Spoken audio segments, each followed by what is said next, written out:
Hi, my name is Henry Jodicaire. I'm a psychotherapist, and my special field of interest and study is brainwashing and mind control by cults. I have made many videos to expose a cult called the Science of Identity. Today I have a guest whose name is Rama Ranson.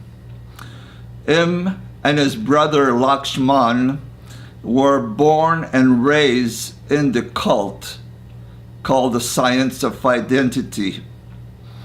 At age 15, Rama started the deprogrammation process, and he's now completely deprogrammed from worshiping ChrisButler.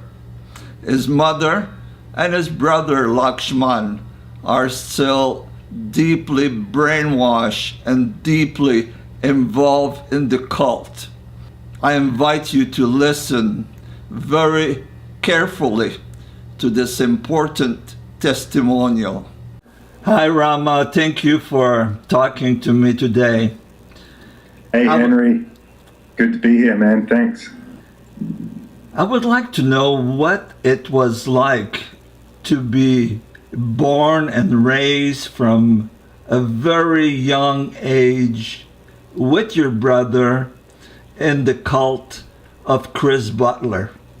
I know that your parents were totally dedicated and brainwashed by the cult, but how did it work?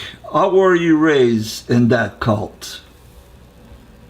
Well, myself and pretty much all these guys who were born into this cult, all the guys who are running things now, it's like from my earliest memory was ChrisButler is this person who you're worshiping every day. You're waking up and you're telling, you have pictures of ChrisButler and you're saying prayers to him. Before you eat any food, you're like taught to say prayers to ChrisButler by his Hindu names. And these are like the earliest memories and the earliest formation of my thoughts and my ideas of the world was all based on this man, ChrisButler, being the truth and being like a godlike figure in our lives. What is the earliest memory you think? Was it 2 years old, 3 years old? Yeah, I think so. Maybe for me around probably 3 or 4. And not only do I have the memories of, daily worship, like this all goes back to when I had asthma as a child at 3 or 4 years old. They did not give me the asthma inhaler because ChrisButler had ordered that none of the kids take drugs and that we don't go to the doctors. And so even at the young age of 3 or 4, I was put through a lot of suffering, and I was made fully aware that it was because this was pleasing to ChrisButler for me to suffer my asthma attacks of 2 or 3 days, whole weekends, and I would never be taken in, never be given an inhaler, never be taken to the doctor. And after I finally did, they gave us an inhaler, and when I went to use it, my mother confronted me. I was sure I was only 4 years old, maybe 5 at the oldest, but I think I was literally 3 or 4. And she was got above me and was holding the inhaler, saying that this is drugs, this is poison. Srila Prabhupada said, don't use this, and that I had to please ChrisButler above all else, that I had to suffer these asthma attacks arbitrarily for some man who I'd never even met, who was on the other side of the world. And growing up in this group, I'd say in New Zealand, it's a little nicer when you're just kind of living in your small town and your parents chant and stuff, but you're listening to ChrisButler every day. You're basically told that you have to hear his voice, like chanting every night when you go to sleep, we're listening to ChrisButler chanting tapes, and we're told as young kids that if we died and we didn't have the sound, the names of God spoken, from ChrisButler, if we weren't hearing that, then we might, go to hell or something, or be reincarnated.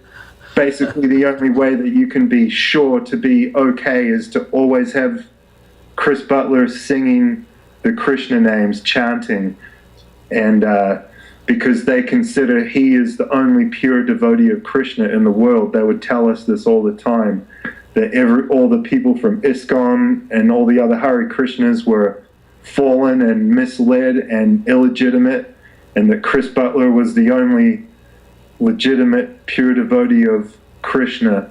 So by that logic, we had to listen to his tapes and we had to listen to his lectures every day.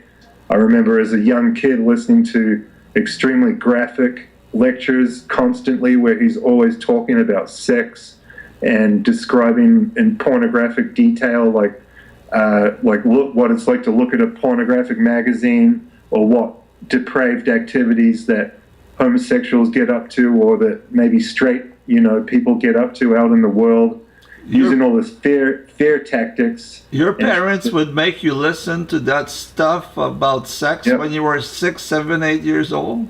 Absolutely. That's the way it goes in the ChrisButler cult. That's normal. That's normal, everyday stuff. In 2005, I went back to Australia, and I stayed at the house of my friends who were the same age as me, but they stayed in the cult, and they married other cult members, and they had a bunch of kids. And I was staying in their house, and they were doing the exact same thing. And this was the final straw that made me go on the Cult Institution forum and start posting in 2006. But they sat their little kids down in front of ChrisButler video lecture, and he was talking badly about homosexuals, and he didn't even have a real point, but he spent a good 5 minutes just going down a list of derogatory terms for homosexuals and pausing between each one. So he would be saying, I don't know if I want to cuss out on your video, but you can use your imagination. That ChrisButler would sit there and he would say, oh, the gays, the homosexuals, and then he would say, oh, the faggots, and then he would stop and laugh and take a pause break for everyone in the audience to laugh, and then he'd list off another, offensive name for homosexuals and get laughter from the audience. And this was being shown to these little kids that my friends, kids, little girls that were 5 years old, 6 years old, little boy who was 10, and they were all sitting there listening to this stuff. And it's the same way that we grew up. Did I become homophobic, and did others become homophobic because of these teachings? I'd say that it's across the board. Everybody, all these kids, all my friends who are raised in the cult are extremely homophobic. It's the most shameful thing to be caught to not be partaking in the homophobic slander that the others are talking about. And myself, I think by the time I was 15, I don't think I ever was really acting out in that way, just kind of taking it on with all the other beliefs of ChrisButler. But by 15 or more, it just never made sense to me that you would, hate someone like that. And I started listening to a lot of music punk rock that was pro gay rights and things like that, and just they had lyrical content that had me thinking about that stuff at an early age and had me thinking differently than what I was being taught. But all the other kids, extremely homophobic across the board. Mm-hmm. It's part of the culture in the cult of ChrisButler and the Science of Identity. Now I understand that because you are exposing the cult, your mother has completely rejected you and doesn't want to talk to you. Yes. And Yeah, this all began 10 years ago in 2006, literally on the same trip back to New Zealand where I saw my friends. I went to a wedding that was like a ChrisButler cult wedding, and I visited my mother, and I stayed at this house that ChrisButler owns. Basically, my mother owns it on his behalf, and I initially went on the Cult Education Institute forum, which was called the rickross.com or Rick Ross Institute at the time, but it's the same forum that is currently called the Cult Education Institute. And I posted there, and I said I was born and raised in the cult, and I gave my real name. And ChrisButler ordered my parents to tell me by email that they could have nothing to do with me whatsoever unless I removed every critical thing I wrote about the cult from the internet, and unless I promised to never ever speak out against the cult again, and to also apologize to all the cult members who I may or may not have offended in the few posts that I had made at that time. So these were terms laid out to me through my parents, but given to them by ChrisButler, and they stood by it, like instantly cut me off, and I did not talk to them for years after that. My father died 2 years after that in 2008, and my mother was so brainwashed that she wouldn't even get on to the phone and talk to me in the event of my dad dying. And they were on orders by the cult to make sure that I didn't attend my own father's funeral. And my brother was there before I even heard he was dead. My brother had been flown back to New Zealand and was with my mother, and they both blocked me from coming back, stopped my grandparents from helping me with money to fly back, and were basically had the mission to make sure that I was not allowed at my own father's funeral. And despite my best efforts, I did not go. But if I was in New Zealand, I would have gone for sure. I would have gotten their faces, man.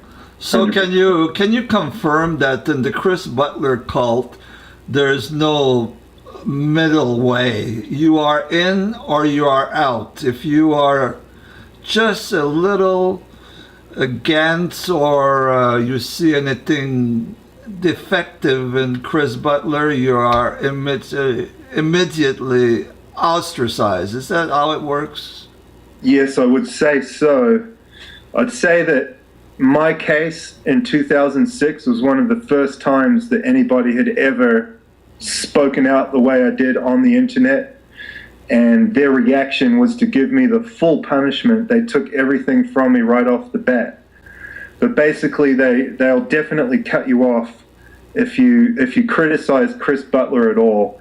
You don't have to follow along, but you can never criticize ChrisButler.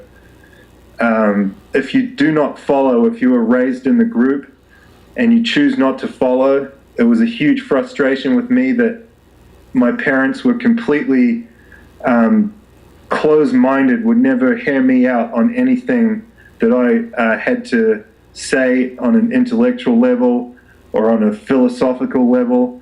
And it was all based on the authority of ChrisButler being right, and they would just look down on me and feel sorry for me and do nothing but try to recruit me back into the group. And so I think part of what I did when I posted on the forum was to push it past the point of no return. I would try to talk to them about not liking ChrisButler and that I disagreed with it, but they would just block it out and not hear me. But as soon as I said any of this on the internet, they cut me off completely. So it was my way of pushing the issue to be looked at, and they will cut you off for criticizing ChrisButler openly in any way.